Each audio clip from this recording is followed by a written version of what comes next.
Bueno, decíamos ayer, llevábamos unas semanas hablando de lectura, pero ya nos habíamos pasado a la actividad escritora en este Tirando de la Lengua. En esta edición, tengo que mirar la fecha porque si no se me traspapela, de martes 21 de mayo.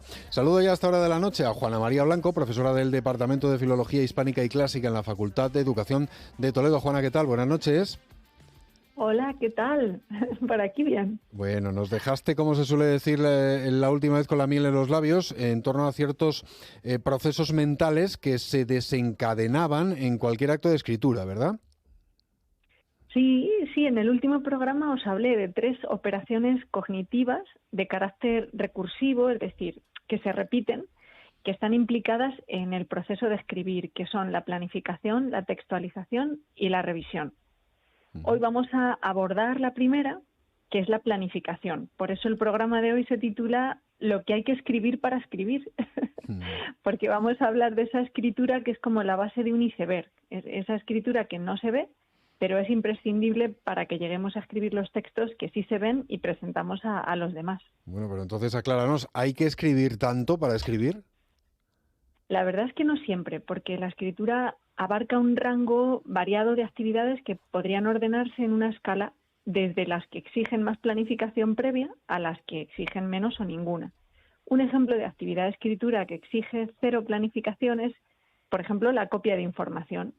Estoy pensando, por ejemplo, en la escritura de la lista de la compra o la copia de apuntes. Realmente esas actividades son actos de escritura físicos, pero no mentales, no son actos de escritura mentales en el pleno sentido de la palabra y no exigen planificación. Otro ejemplo de escritura que exigiría un nivel de planificación intermedia es la escritura espontánea sin incorporación de fuentes externas al propio texto, es decir, sin que empleemos libros o artículos cuya información vamos a verter en el texto que estamos realizando. Estoy pensando, por ejemplo, en la escritura de un diario personal o de un email en el que se solicita información sencilla, ¿no? Porque en estos casos no es necesario realizar una planificación profunda de la selección de la información y el orden que va a seguir, porque nosotros tenemos interiorizada la forma en que nos hemos comunicado antes en un diario o en un email de este tipo, que simplemente exigen de nosotros una reflexión puntual. Sin embargo, en el extremo opuesto de escritura, en la que exige un alto nivel de planificación, pues tenemos el caso de la escritura de un trabajo académico o de un texto literario, de un informe muy importante. En esos casos ya sí es necesario reflexionar previamente en profundidad qué información vamos a abordar y cómo la vamos a ordenar para que nuestro texto cumpla el objetivo que tenemos.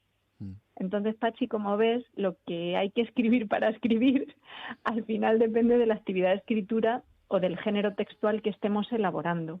Claro.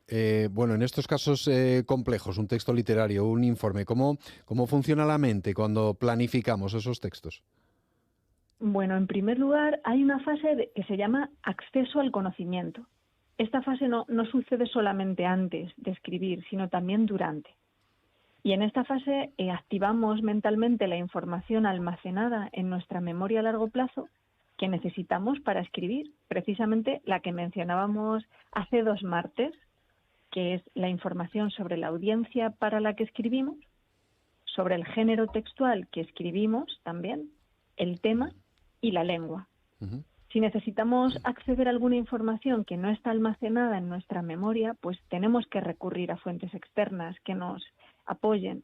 Entonces, pues preguntamos para tener una idea más clara de nuestra audiencia, buscamos otros modelos del género textual que vamos a escribir, localizamos un libro para tener más información sobre el tema, usamos gramáticas, diccionarios o otros instrumentos de apoyo lingüístico. Bueno, pero para tenerlo más claro, ponme algún ejemplo de esto último. Sí, mira, imagínate que nos han puesto una multa de tráfico injustamente y tenemos que escribir una reclamación para intentar anularla. No sé si esto sucede en muchas ocasiones en la vida, de hecho.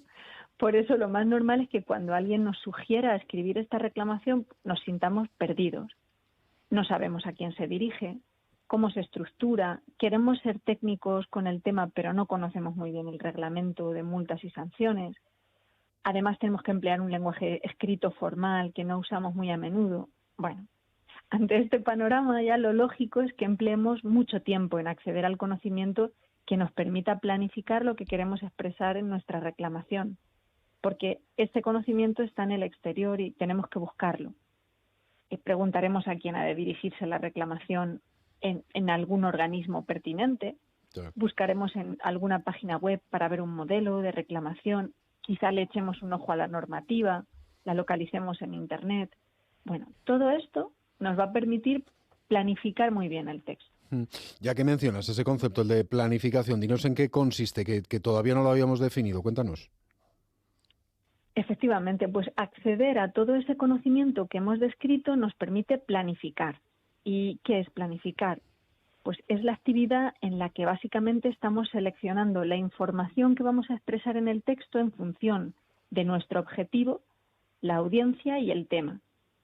Y además también en la planificación clasificamos y jerarquizamos esta información determinando el orden en que queremos que aparezca.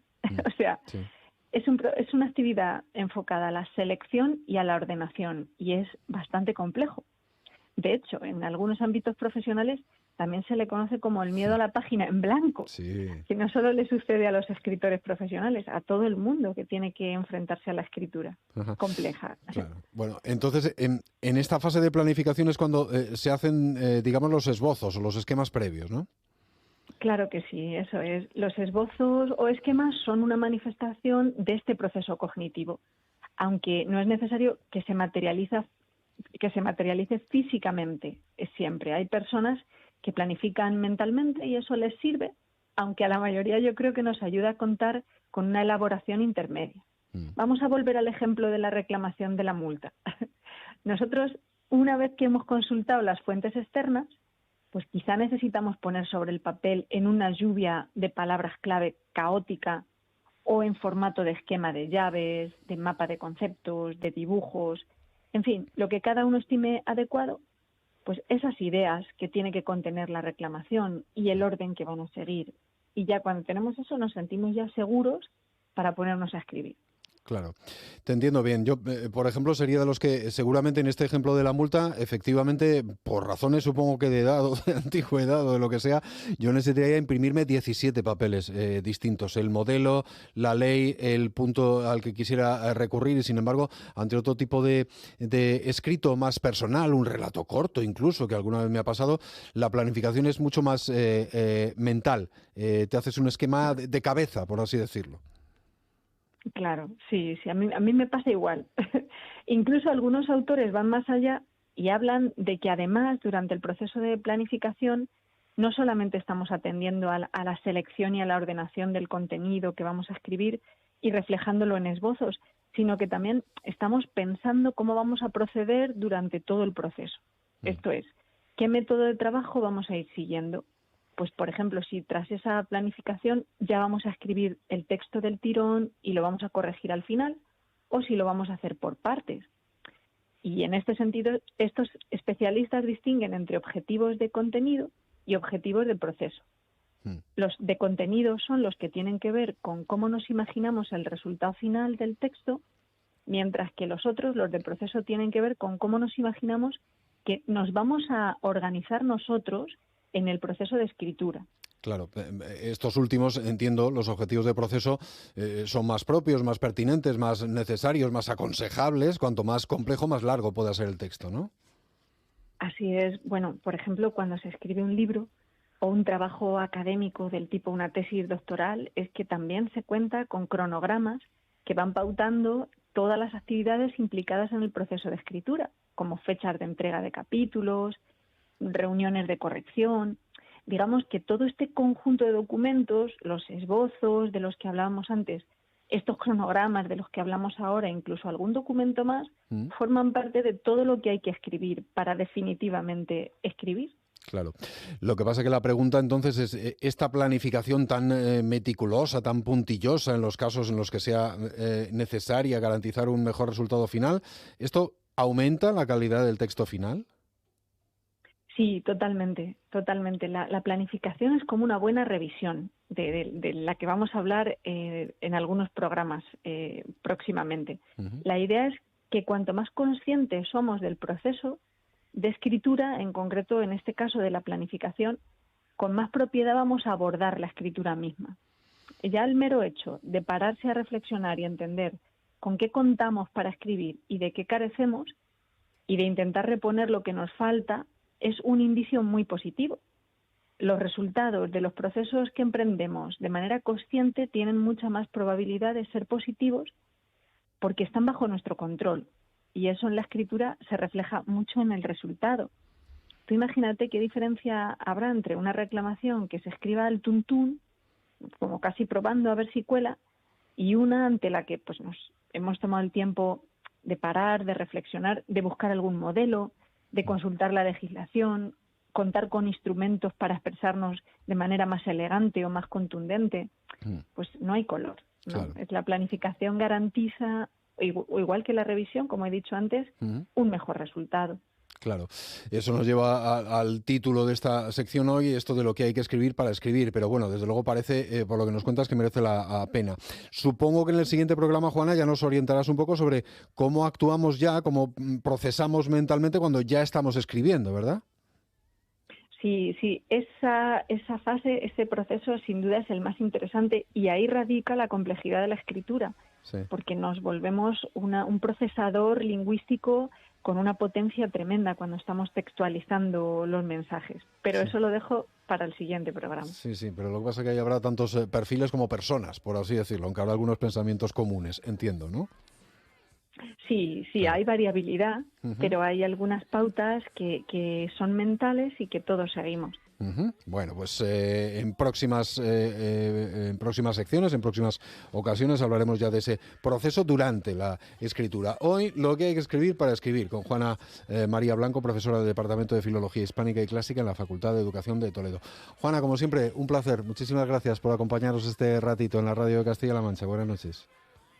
Gracias a vosotros. Buenas noches. Chao.